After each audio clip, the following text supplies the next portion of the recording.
3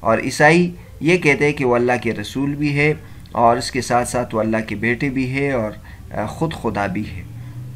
اور یہود کا نظریہ یہ ہے کہ یہود حضرت عیسیٰ علیہ السلام کے بارے میں نظریہ رکھتے ہیں کہ وہ نبی نہیں تھے، اور معاذ اللہ ان کے بارے میں ان کا جو نظریہ وہ درست نہیں ہے۔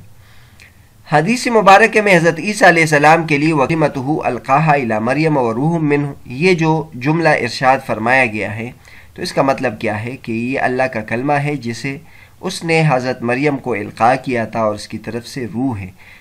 تو یہ الفاظ قرآن حکیم کی اس آیت مبارکہ سے لیے گئے ہیں۔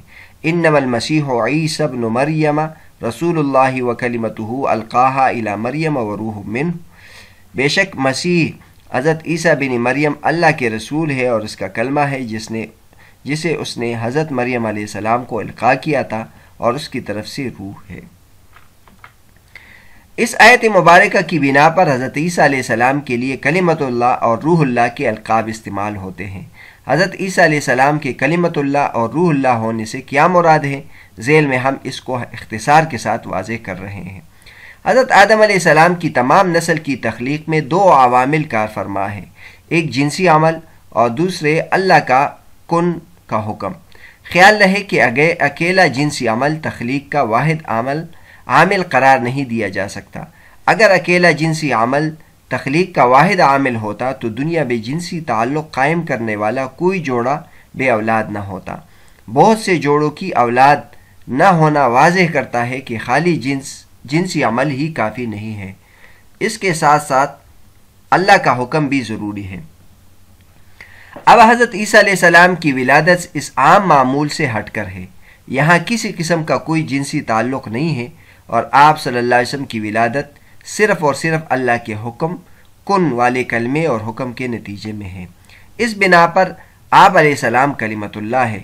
قرآن حکیم نے بھی یہ واضح فرمایا ہے کہ جس طرح حضرت آدم علیہ السلام کو مٹی سے بنا کر کن کے کلمے سے ان میں زندگی عطا فرمائی گئی، حضرت عیسیٰ علیہ السلام کی بھی مثال انہی کی طرح ہے۔ ان مثل عیسیٰ عند اللہ کمثل آدم خلقہ من تراب ثم قال له کن فیکون۔ سورہ آل عمران آیت نمبر 59۔ ترجمہ ہے، بے شک حضرت عیسیٰ علیہ السلام کی مثال اللہ کے نزدیک حضرت آدم علیہ السلام کی مثل ہے، انہیں مٹی سے بنایا پھر کہا کہ ہو جا تو وہ ہو گئے۔ نمبر 2، سورہ نساء کی مذکورہ بالا آیت مبارک میں وروح منہ کے لفظ استعمال ہوئے ہیں۔ قرآن حکیم میں ایک دوسرے مقام پر حضرت مریم علیہ السلام سے حضرت عیسیٰ علیہ السلام کی ولادت کے حوالے سے اللہ رب العزت کا ارشاد یوں ہے، فنفخنا فیہا من روحنا، پس ہم نے حضرت مریم علیہ السلام میں اپنی روح پھونکی۔ در حقیقت بات یہاں بھی اسی طرح ہے کہ ہر انسان کو زندگی دینے کے لیے اللہ رب العزت روح پھونکتے ہیں، جیسا کہ حضرت آدم علیہ السلام کے متعلق اللہ رب العزت نے فرشتوں سے مخاطب ہوتے ہوئے فرمایا، فَإِذَا سَوَّيْتُهُ وَنَفَخْتُ فِيهِ مِن رُوحِي فَقَعُوا لَهُ سَاجِدِينَ۔ سورہ ہجر آیت نمبر 29۔ پس جب میں اسے ٹھیک کر دوں اور اس میں اپنی روح پھونک دوں تو اس کے آگے سجدے میں گر پڑو۔ اسی طرح تمام نسل انسانی کے حوالے سے فرمایا، ثم جعل نسلہ من سلالۃ من ماء مہین ثم سواہ ونفخ فیہ من روحہ۔ سورہ سجدہ آیت نمبر 9 اور 8۔ پھر اس حضرت آدم کی نسل نچڑے ہوئے بے قدر پانی سے بنائی، پھر اس کو برابر کیا اور اس میں اپنی روح پھونکی۔ تو معلوم ہوا کہ اللہ کی طرف سے روح کا پھونکا جانا ہر انسان کی زندگی کی لازمی بنیاد ہے۔ حضرت عیسیٰ علیہ السلام کو البتہ چونکہ یہ خاص امتیاز حاصل تھا کہ ان کا وجود جنسی عمل کے بغیر وجود میں لا کر اس میں روح پھونکی گئی ہے، لہٰذا ان کے لیے خاص طور پر اس تعبیر کو استعمال فرمایا گیا۔ اچھا، حدیث کے آخر میں ایک اور لفظ تھا، ادخلہ اللہ تعالی الجنت علی ما کان من العمل۔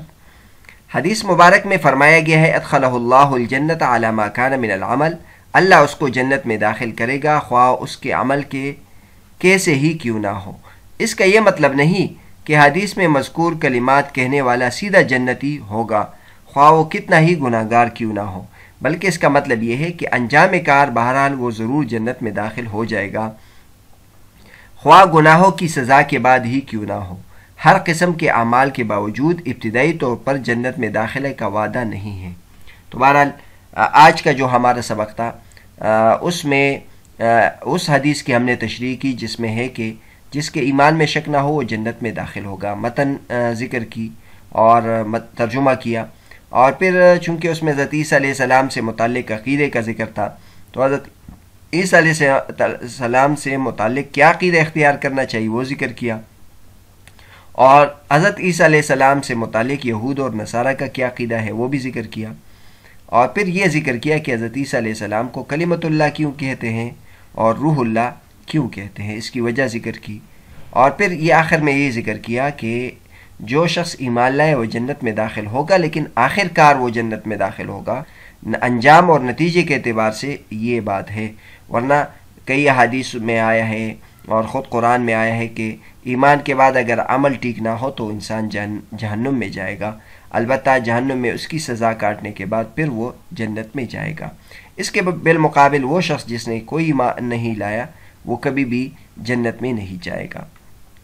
اگلے سبق میں ہم اس حدیث کی تشریح کریں گے جس میں یہ آیا ہے کہ اللہ کا حق کیا ہے بندے پر، اور بندے کا اللہ تبارک و تعالیٰ کے ذمے کیا حق ہے۔